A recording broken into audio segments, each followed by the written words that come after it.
आज डीएनए की शुरुआत होगी बारिश के पानी में लीक होते सिस्टम की खबर से। तस्वीरें मैं दिखाने जा रहा हूं आपको। ये तस्वीरें देखिए, ये देश की राजधानी दिल्ली की हैं। बुधवार को फिर बारिश हुई और बारिश ने पूरे सिस्टम को वहां धो डाला। जलमग्न सड़कें और उन पर लंबे लंबे जाम, जगह जगह गिरे हुए पेड़ और हर तरफ पानी का कोहरा। लेकिन दिल्ली में तो ये हर साल होता है। हर साल बाढ़ जैसे हालात बनते हैं, कई फीट तक पानी भर जाता है, तबाही होती है, ट्रैफिक जाम होता है, तो अलग क्या। तो अब मैं दिखाता हूं आपको कि दिल्ली में हर साल क्या नहीं होता देखा गया। दिखाता हूं मैं आपको। वो तस्वीरें आप देखेंगे तो चौंक जाएंगे कि ये क्या हुआ। वो तस्वीरें आप देखेंगे तो सवाल पूछेंगे कि देश के अंदर ऐसा भी होने की संभावना है क्या। क्योंकि वो तस्वीरें दिल्ली की सड़कों की नहीं होंगी, वो तस्वीरें दिल्ली के मोहल्लों की नहीं होंगी, बल्कि नवनिर्मित ब्रांड न्यू संसद भवन की हैं। उसको बने हुए 1 साल पूरा नहीं हुआ है, लेकिन लीकेज होनी शुरू हो चुकी है। संसद के आलीशान गुंबद से पानी टपकना शुरू हो गया और सिस्टम के इस छेद से कीचड़ ना हो, उसे रोका कैसे जा रहा है जरा वो देखिए। नीले रंग का कूड़ेदान रख दिया गया ठीक उस जगह पर जहां से सिस्टम में लीकेज हो रही है, जहां से गुंबद टिपक रहा।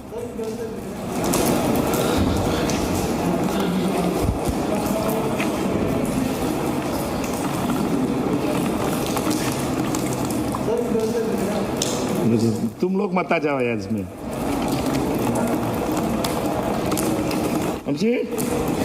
Good speech. मत आ जाओ यार इसमें। टाइमिंग देखिए वहां पर। संसद के अंदर पानी की घुसपैठ तब होती है जब लोकसभा की कार्रवाई चल रही थी। उधर कार्रवाई चल रही है तो उधर गुंबद से पानी ने घुसपैठ कर दी। उस समय जब बारिश की वजह से संसद में आपदा आई हुई थी। टाइमिंग ऐसी कि उधर केंद्रीय गृह राज्य मंत्री नित्यानंद राय लोकसभा में आपदा प्रबंधन संशोधन बिल पेश कर रहे थे, तो उधर संसद के अंदर लीकेज शुरू हो चुकी थी। जो बिल पेश किया जा रहा था उसका उद्देश्य था आपदा प्रबंधन योजना को मजबूत करना। लेकिन विडंबना यह है तब खुद संसद के अंदर यह डिजास्टर हो रहा था, जिस डिजास्टर को रोकने के लिए नीचे नीले रंग की बाल्टी, एक कूड़ेदान रखना पड़ा। तो संसद का जो डिजास्टर है वो तो बाल्टी से रोका जा रहा है। देश का कैसे रुकेगा, ये सोचने की बात है। आप जरा सोचिए कि अभी 1 साल नहीं हुआ जब नए संसद भवन को दुनिया का 8वां अजूबा बताया जा रहा था। 1 साल नहीं हुआ जब पूरी दुनिया में नई संसद का डंका बज रहा था। 1 साल पूरा नहीं हुआ जब भूतो न भविष्यति सिद्ध किया जा रहा था। लेकिन अब इसी संसद में बारिश के पानी की लीकेज है। ये नए संसद भवन की खूबसूरती पर दाग जैसा है। बारिश का टपकता है पानी बता रहा है कि लीकेज सिर्फ गुंबद में नहीं है, बल्कि लीकेज पूरे सिस्टम में है। तुम लोग मत आ जाओ। 1200 करोड़ रुपए की लागत थी नए संसद भवन की, और दावा यह कि इस पर भूकंप का असर नहीं होगा। Good speech. लेकिन तस्वीर बता रही है कि जो इंजीनियर साहब हैं वो भूकंप का इंतजाम तो शायद कर चुके हैं, लेकिन नए संसद भवन को बारिश से बचाने का इंतजाम करना वो भूल गए। तुम लोग मत आ जाओ यार। तो उधर संसद की छत से पानी घुसा तो उधर नेताओं के बयान भी बाहर निकलना शुरू हो गए। Good speech. पार्लियामेंट हाउस से बाहर आने के टाइम पे हम लोगों ने देखा था लॉबी में पानी आ रही थी और टपक रही थी पानी, और इसका ऊपर हम लोगों ने आज अर्जेंट मोशन दिया है और इसके ऊपर चर्चा के लिए मांगा है, और सरकार ने इसके लिए एक्सेप्ट नहीं किया। पहले दिन से कह रहे हैं भारत मंडपम को देखिए ना, पेरिस में भी है प्लास्टो एक्सपोजिशन जहाँ पे ये सब इवेंट्स होते हैं। जितना भी बारिश हो जाए, कहीं देखे कहीं सिविलाइज कंट्री में जो मेन आपका शो पीस है वहाँ से पानी गिरता हो। और ये पार्लियामेंट तो हमने कहा था, ये तो पार्लियामेंट है ही नहीं, ये तो it's an edifice to Narendra Modi's ego. जब ये ऐसी चीज बनानी होती है तो ये देश का गौरव है। अब पानी टपका है, ये संसद में पानी नहीं टपका। हम कहाँ तक सीरियस हैं, किस मैटर को लेके कितने सीरियस हैं, कैसी हमारी थॉट प्रोसेस है, कैसे हमारे बनाने का तरीका, ये उसके ऊपर बहुत बड़ा प्रश्न चिन्ह है, देश के ऊपर प्रश्न चिन्ह है। तो हमसे कहा गया था कि देखो ये कितनी पुरानी वो पार्लियामेंट है, इसमें सारी जो सहूलियत होनी चाहिए मेंबर्स ऑफ पार्लियामेंट के लिए नहीं है। अब समझ में आया क्या सहूलियत हमें दे रहे थे। वो चाह रहे थे एक नेचुरल स्विमिंग पूल बने पार्लियामेंटेरियंस के लिए, तो जब भी वो पार्लियामेंट में ब्रेक लेना चाहें स्विमिंग पूल का इस्तेमाल करें। तो नेता क्या तंज कस रहे हैं, यहाँ पर हमने दिखा दिया। लेकिन आपको हमने वो तस्वीर भी दिखाई थी जब यूपी विधानसभा में पानी भर गया था। कल यूपी की विधानसभा में पानी भरा। तो आज देश के नए संसद भवन में लीकेज हो गया। दरअसल ये लीकेज सिस्टम की लीकेज है, वो सिस्टम जिसकी जिम्मेदारी मैनेजमेंट से लेकर के डिजास्टर मैनेजमेंट तक है। लेकिन दुखद यह है कि देश में डिजास्टर मैनेजमेंट खुद बारिश के पानी में बह जाता है। तो कैसे बह जाता है अब जरा दिखाता हूं मैं आपको। अगर मन में आपके ख्याल भी आ रहा हो कि पहाड़ों पर घूमने जाया जाए तो ख्याल को तुरंत यू टर्न दिलवा दीजिए, क्योंकि पहाड़ों पर जाना यानी खतरे को दावत देना। कब कहां पहाड़ खिसक जाए, कब कहां बादल फट जाए, कब कहां धरती धंस जाए और कब नदियां सैलाब बन जाएं और सब कुछ बहा कर ले जाए, इस बारे में कुछ कहा नहीं जा सकता है। जो तस्वीरें स्क्रीन पर आप देख रहे हैं हिमाचल प्रदेश की हैं। 31 जुलाई की रात को कुल्लू, रामपुर, मंडी में बाढ़ आई, बादल फटे, लोगों की मौत हुई, सैकड़ों लोग लापता हैं, कई सड़क मार्ग क्षतिग्रस्त हो चुके हैं, बांध ओवरफ्लो हो चुके हैं। अब जरा एक एक करके मैं तस्वीर दिखाता हूं आपको कि बाढ़ की भयावहता क्या है। तस्वीर जरा देखिए आप। ये पहली तस्वीर जरा देखिए। ये 3 मंजिला इमारत है जो कि कई फीट लंबी थी।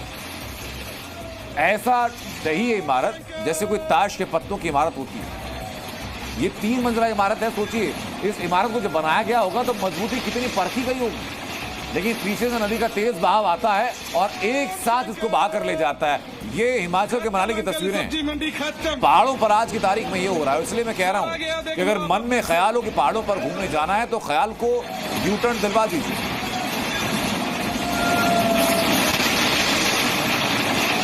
तो आपने देखा कि संसद भवन में तो सिर्फ छत से पानी टपका था, मनाली में पूरी की पूरी 3 मंजिला इमारत ढह गई, वो भी 5 सेकंड के अंदर। अब मैं दिखाता हूं आपको और बताता हूं कि लोकतंत्र के मंदिर संसद भवन में तो सिर्फ छत लीक हुई, लेकिन जरा यहां देखिए, ये तस्वीर आप देखिए हिमाचल के मंडी की है। बादल फटे तो शिव महाराज का पूरा मंदिर उसके अंदर समा गया, सिर्फ त्रिशूल आपको दिखाई पड़ रहा है। ये हिमाचल के मंडी की तस्वीरें हैं, सिर्फ त्रिशूल सामने है और पीछे ये पूरे प्रचंड वेग के साथ बहती हुई नदी देखिए। बादल फटा और कहां जमीन है, कहां सड़कें हैं, कहां मंदिर है, कोई अंदाजा इस बात का बिल्कुल नहीं है। सिर्फ पूरी की पूरी जमीन आपको जलमग्न दिखाई दे रही है। और ये जो किनारों पे जो इमारतें हैं ये सबसे बड़े खतरे में हैं।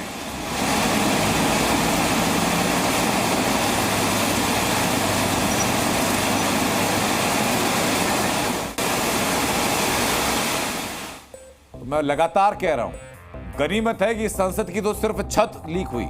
यहां बादल फटने के बाद ब्यास नदी रास्ते में आ रही है और हर चीज को अपने साथ बहा लेती है या डुबो लेती है। एक और तस्वीर दिखाता हूं आपको मैं, और रास्ते में एक और मंदिर है। आप देखिए, ये देखिए आप, ये उस नदी के ऊपर पुल बना है और नदी और पुल के बीच में महज कुछ फीट का फासला रह गया है। इतने प्रचंड वेग के साथ नदी आगे बढ़ रही है। आप देखिए जरा, ये बीच में एक मंदिर है, यहां पहले सीढ़ियां हुआ करती थी, वो सब कुछ इस वक्त जलमग्न हो चुकी हैं और पूरे वेग के साथ में हिमाचल में ये मंडी में, हिमाचल के मंडी में ये पूरी नदी बह रही है। अब ये देखिए, यहां लगभग 10 से 12 फीट का फासला हुआ करता था, लेकिन वो फासला घट करके अब 4 से 5 फीट का हो चुका है। हर तरफ से पानी है, पानी की गरज है।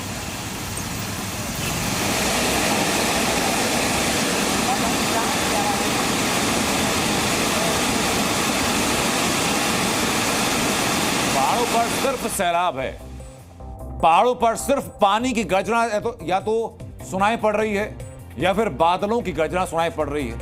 तेज बारिश से लगातार नदियां उफान पर आ जाती हैं और अगर बादल फट जाता है तो कहां सड़क होती है, कहां मंदिर, कहां मकान, कुछ नजर नहीं आता। वो सब कुछ पानी के अंदर बहा ले जाते हैं। ये नेचुरल डिजास्टर है। लेकिन जैसे लीकेज का मामला दिल्ली से लेकर लखनऊ तक है, वैसे ही बारिश का डिजास्टर हिमाचल से उत्तराखंड तक है। ये तस्वीरें अभी आपको मैंने हिमाचल की दिखाई, वैसी तस्वीरें उत्तराखंड से भी सामने है। उत्तराखंड में बादल फटने के बाद तबाही आई हुई। केदारनाथ के रास्ते पर आई बाढ़, बारिश ने 2013 की त्रासदी याद दिला दी। यहाँ पर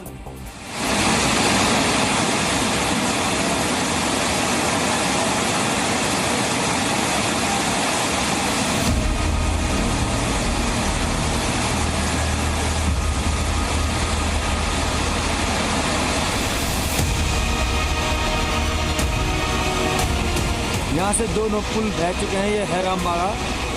यहाँ पर जो 2 पुल थे उनका कोई नामो निशान नहीं है।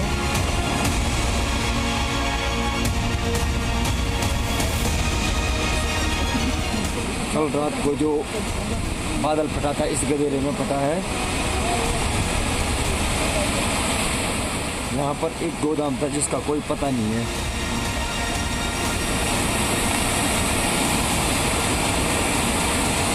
यहाँ पे एक दुकान थी जो दब गई है, देख सकते हैं यहाँ पे, जिसने कल पूरी भीमबली को हिला के रख दिया था इन पत्थरों में।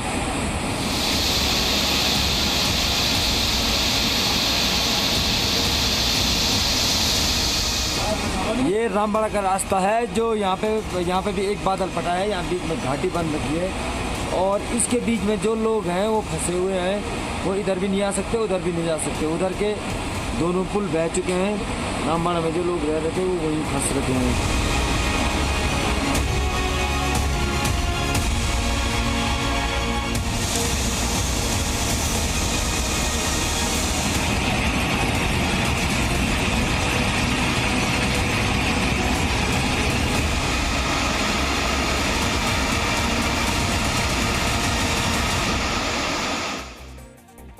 मॉनसून के मौसम की तबाही पहाड़ से लेकर मैदान तक है। कहर मचा हुआ है सर। देश के अलग अलग राज्यों में बारिश और बाढ़ की वजह से तबाही के हालात हैं। 5 राज्यों में हालत बेहद खराब है। वायनाड में मौत के सैलाब में 250 से ज्यादा मौत हो चुकी है। एक रात की बारिश ने दिल्ली को दरिया बना दिया है। जयपुर में एयरपोर्ट से लेकर रेलवे स्टेशन तक सब कुछ जलमग्न हो चुका है।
केरल के वायनाड की तस्वीरें भी आपको देखनी चाहिए। अब तक 285 से ज्यादा लोगों की मौत हो चुकी है। 3 दिन बाद 200 से ज्यादा लोग अभी तक लापता हैं। 1000 से ज्यादा लोगों का रेस्क्यू करवा लिया गया, जिन्हें रात शिविरों में ठहराना पड़ा। ये वायनाड की तस्वीरें हैं जहां हर तरफ सिर्फ तबाही के निशान है। केरल में मची तबाही का जायजा लेने और पीड़ितों का हालचाल जानने के लिए आज राहुल गांधी अपनी बहन प्रियंका गांधी के साथ वायनाड पहुंचे। राहुल वहां पहुंचे, राहत बचाव कार्यों के बारे में जानकारी ली और एक स्कूल में बनाए गए राहत शिविर में जाकर पीड़ितों से राहुल गांधी ने मुलाकात की।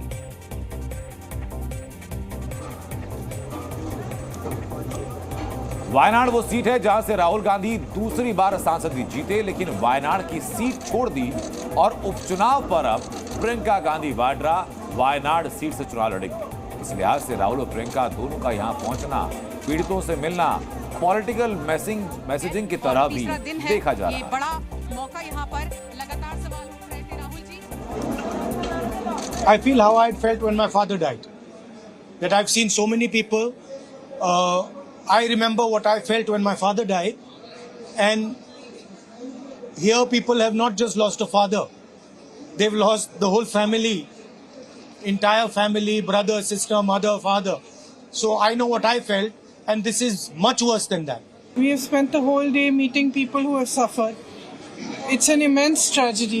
We've met a little boy who was holding on for 6 hours trying to save his mother and he failed. Not just his mother, his whole family. His whole family. And he managed to save his grandmother, but he failed to save his mother. We can only imagine the kind of pain people are suffering. And as my brother said, they've lost their entire families. So we are here to give as much comfort and support as we can, to help in any way we can.